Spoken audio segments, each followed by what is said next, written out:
put it in the back part of their mind. Okay? You hear about it, but it's always over there. It's in that other town. It's in that other place. It's in the other state.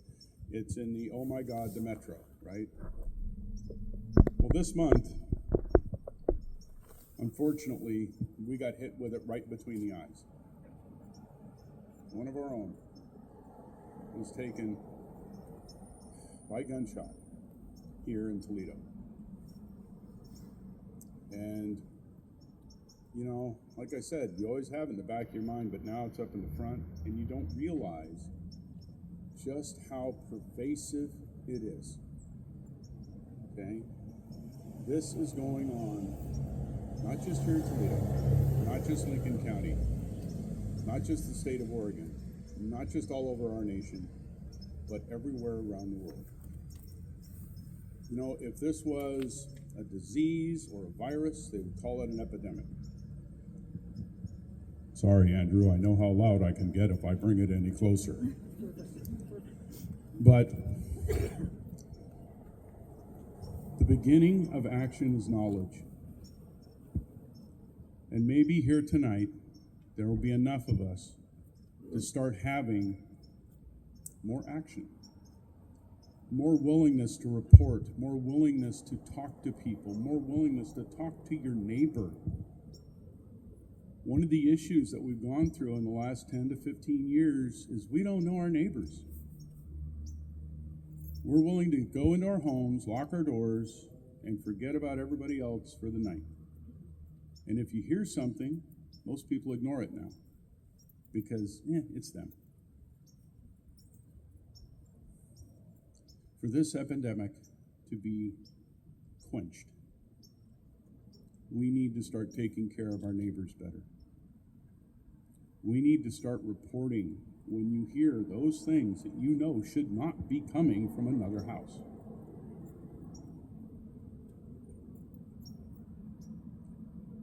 I have some national stats that when I read them, well, let's just say old men can cry. General U.S. statistics on domestic violence for 2024, so just a year ago. Around 24 people per minute are victims of physical violence, rape, or stalking by an intimate partner. 1 in 3 women and 1 in 10 men experience physical violence by their partner in their lifetime.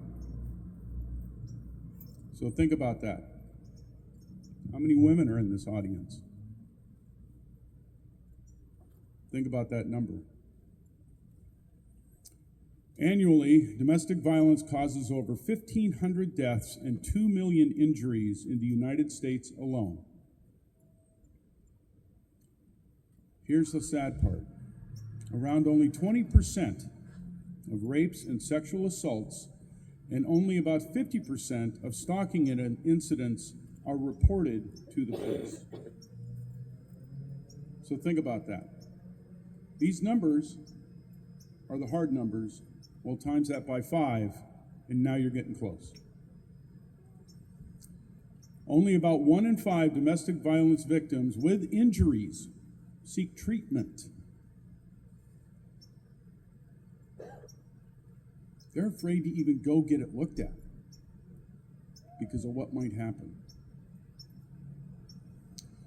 And here's the one. I have 5 sons. And I can tell you, if somebody would have struck my wife during pregnancy, Jenna Wallace and I would probably have a conversation on opposite sides of a table. But in this country, over 320,000 pregnant women are abused by their partners every year. 320,000. One is too many. And think about this number. Times that by 5, see what you get. We're talking in the millions now. When Frank suggested we do this, I knew it was the right thing to do. And I was so happy that Councillor Sylvia stepped up, Councilor Sylvia stepped up and brought it to our attention and made this a suggestion for all of us to take part in. It doesn't take a lot of people, folks, to start a movement. It doesn't take a lot of people to start fixing the issues. What it does take is determination and heart. And the people I see in this crowd tonight all have that, determination and heart. And I ask that we just start paying attention, and not just paying attention around us, but pass the word on.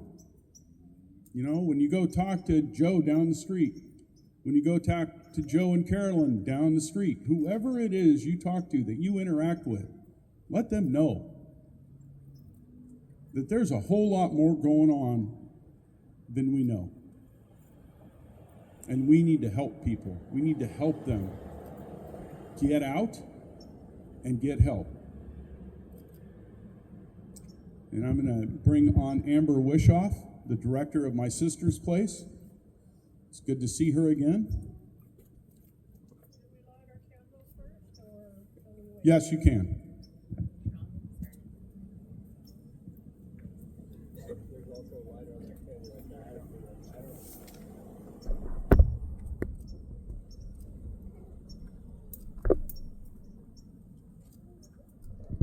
For those of you that don't know Amber, she is the director of My Sister's Place, the domestic violence shelter here in Lincoln County. How she keeps doing this year after year, I'll be honest with you folks, I don't know. But her heart is as big as this county, and I cherish her friendship. Thank you so much.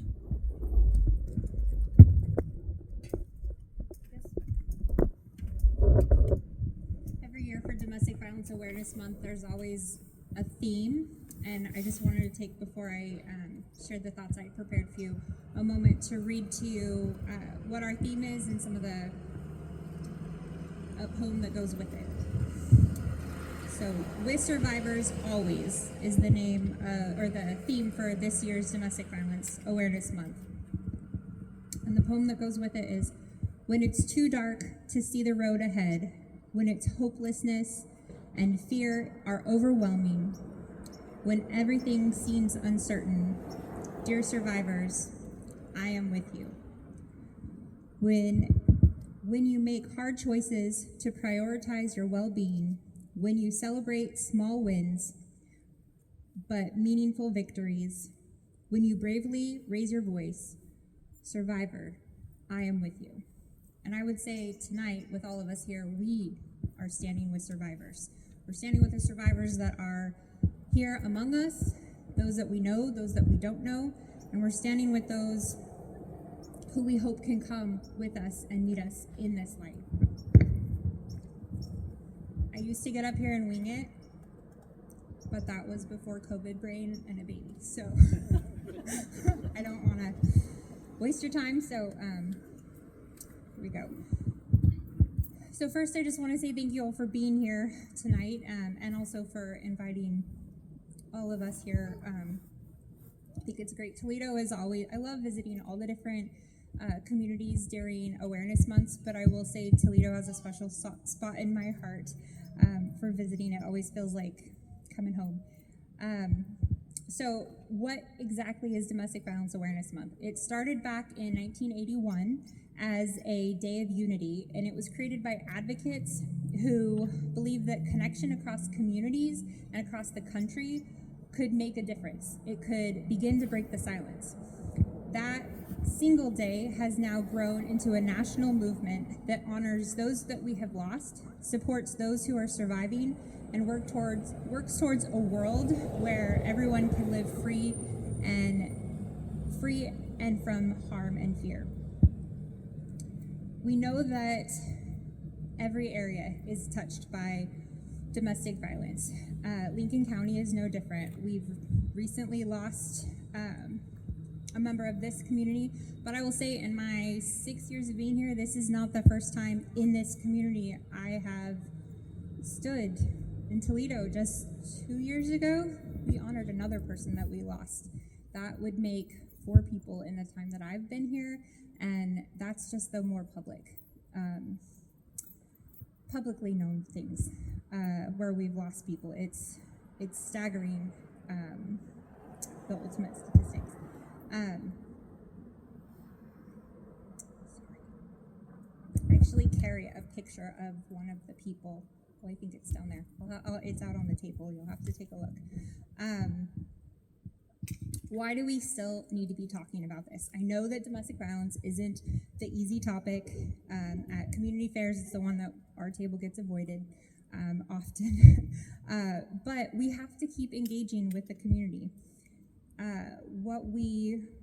You took some of my stats, just gonna say. What we do know is that among the 1 in 3 women and the 1 in 4 men, that is above average for the nation.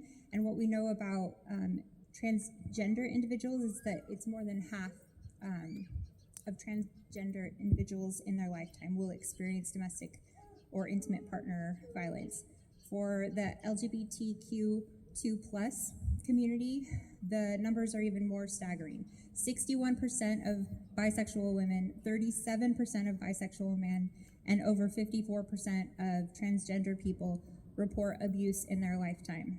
These are not abstract statistics. These are our neighbors, our coworkers, our friends, our family members, and sometimes ourselves. Living in a rural community and a coastal community brings its own challenges. When abuse happens here, survivors often face unique barriers: long drives to safety, fewer options for transportation, limited housing or childcare, and the fear of everyone in town knowing their business. National studies show that survivors in rural areas are twice as likely to be seriously injured, but have fewer resources, services, and legal options to turn to. When someone in Lincoln County calls for help, there might only be one advocate who is covering the entire county, and the shelter beds might already be full. So that's why community coming together matters so deeply. When we connect, when we check in, when we believe each other and believe survivors, we actually save lives. The impact is more than just this generation. Every year, 15 million children in the U.S. witness domestic violence in their homes. These children are more likely to experience anxiety, depression, and struggle in school. And without intervention, they are at risk of repeating these cycles as adults unless we interrupt these patterns with compassion, with resources, and with visibility. When we support survivors, we are not helping just one person. We are changing the way that the next generation will know what community and what love looks like. There's also a hidden cost to domestic violence. The economic cost in the U.S. exceeds $8 billion every year, including health care costs, lost wages, mental health support. Victims collectively lose 8 million workdays a year. That's the equivalent to 32,000 jobs, full-time jobs, sorry. The average lifetime cost for survivors to get the care that they need, and as we know, if they get the care that they need, is over $100,000. And yet the cost of prevention, intervention, education, and care is just a fraction of that. When we invest in safety, advocacy, housing, community education, we invest in our collective well-being. So what do we do? A call to action. The last few years have tested all of us, as individuals, as family, as community. The pandemic and the Echo Mountain fires have stretched all of us to our limits. But it also has shown us something very powerful. Our capacity to grow, to change, and to care for one another in ways we never imagined has far exceeded what was possible. Even now, as many of us still have not caught our breath, which the people that I know in this space, I will attest to that, we're all still struggling along. But yet, once again, we are all being called to dig deep, to listen, to learn, to look out for one another. So we have to ask ourselves, how can we show up? what can we do in our homes, in our neighborhoods, our workplaces to help close the human-sized holes that people are slipping through in our safety nets.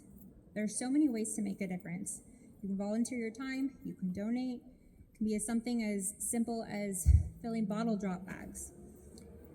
One bag alone can fill, if it's brim, filled to the brim, can put gas in a survivor's tank to help them get to safety or to Jenna at the courthouse. A couple of bags can lead to a night at a hotel, which could be the bridge between a crisis to stability. You can attend or help even organize community fundraisers, art projects, dine-in nights that will benefit local programs and survivors. You can learn about legislation that impacts survivors' rights, speak up, and protect them, and help really protect the progress that we've made. And if anyone else wants to have a conversation about that later, come find me, because we have some thoughts. The biggest thing I would say is that we can educate ourselves about the signs of abuse, about the dynamics of control, and about the resources that are available right here in our community. There's a lovely collection at the table of resources from several different places. I know a lot of work has gone into that master list. There's also, if you want to know about dynamics, there's some additional education pieces out there. We like our shapes in this movement, so there's a good power and control wheel I recommend checking out, among other things. What we need to do is engage in our own healing journey and know that that will ripple outwards. We need to start where we are with what we have and let compassion spill out through our own circles of influence.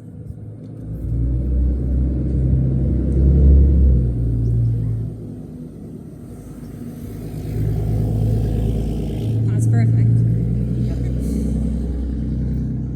Every spark matters. Every action adds to the light. So what we can do together as we are here with our own candles is look at what our, just wait a second. So what can you do to shine a light in the darkest parts of our community? Because together with those small sparks, we can become a beacon of hope. We can actually create change. We can support survivors, and we can bring those who are not able to come to the light right now, bring information to them that they know that we will hold the light out for them. Thank you guys so much for coming, and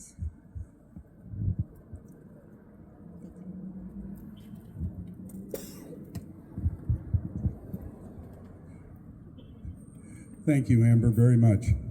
Now I'd like to introduce Jenna Wallace, the Lincoln County District Attorney.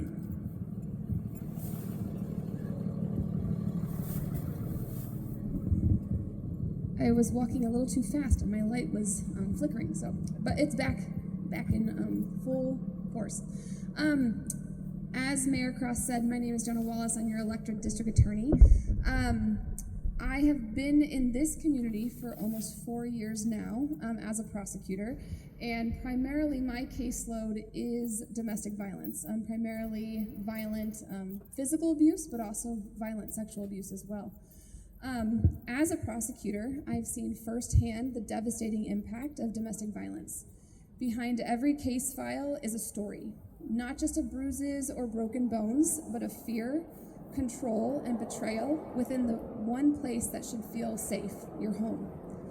Domestic violence isn't just a private matter, it's a crime. And my office fights every day to hold offenders accountable for their conduct here in Lincoln County. It affects every corner of our community. It destroys families, leaves children traumatized, and perpetuates cycles of abuse that can last for generations. I can't tell you the amount of cases that I see where an offender says, this is what I grew up in and this is what I continued. And that's going to continue to happen if we don't step in and we stand up and we stop what's occurring in our community. Too often, victims can feel trapped, isolated emotionally, financially, and socially. believing that no one will believe them or that justice just isn't possible, that maybe they're the case that can't be prosecuted or they're the case that no one will believe them in. Victims have a voice here in Lincoln County, and I think that's one thing that I am so passionate about and that I think work every single day to strive to make sure that people who are victimized in our community have a voice here and feel heard and get the proper prosecution treatment as they deserve. Victims should be protected, they should be heard, and they should be supported every step of the way. That starts with our advocates, it continues through law enforcement, and ultimately ends through our prosecution system. We pursue justice not for holding people accountable, which is a really big aspect of it, but also for prevention, to send a clear message to the people in Lincoln County that abuse will not be tolerated by our community. We must challenge the culture of silence that allows domestic violence to persist. It begins with education, compassion, and the courage to intervene, to ask the hard questions, to offer help, and to believe survivors when they come forward. For victims here in Lincoln County, I want you all to know that we believe you. I believe you. Juries here in Lincoln County have believed you, and we are here for you whenever you are ready to find your voice and to speak up about what's happening at home. Every time we secure a conviction, every time a victim stands up and reclaims their voice, we move one step closer to breaking this cycle. My hope is that one day, no one will live in fear from the person that they love. But until then, we will keep fighting for safety, for justice, and for the right of every person to live free from violence here in Lincoln County. As I indicated, this is very near and dear to my heart. I'm extremely passionate about these cases, and I've been to trial on several of these cases over the past 4 years. And what I can tell you is that the juries here in Lincoln County believe the victims here in Lincoln County. They have convicted on every case that I have taken to trial in domestic violence. And it is so easy, I think, to sometimes be in a domestic violence situation and fear that law enforcement won't believe you, that prosecution won't file a case, and that ultimately a jury won't know what to do if it's he said, she said, or she said, things like that. And what I want people to understand is that those fears, although understandable in a culture that I think we sometimes live in, are not reality here in Lincoln County. And that I will believe you, I know our law enforcement partners will believe you, and we will step through this every step of the way and guide you through this process to make sure that you are safe and to make sure that the person who's hurting you is held accountable. So thank you all so much for letting me come and speak, and thank you for Toledo for shining light on such an important topic here in Lincoln County. Thank you, Jenna. I want to leave you with just one little nugget. You've heard it from our last two speakers. They don't believe anyone hears them or believes them. Let's be those people. Let's be the neighbor that helps, that intervenes, that steps in and says, I believe you, and helps them on the road to their recovery. Because I've worked with too many kids over the course of my time that come from those homes. And I can tell you it doesn't go away overnight. Not with the kids, not with the parents. Let's be those good neighbors. Let's love our neighbors, because if we were in those situations, wouldn't we want someone to hear our cry? Thank you all for coming tonight. I really appreciate it. Frank, once again, thank you for setting all this up. I want to thank Jenna, Amber, Casey Miller, Commissioner Miller for being here tonight. I want to thank all of you that showed up. Please pass the word along that we're not going to stay silent anymore. We are going to hear them, and we are going to believe them. Thank you all.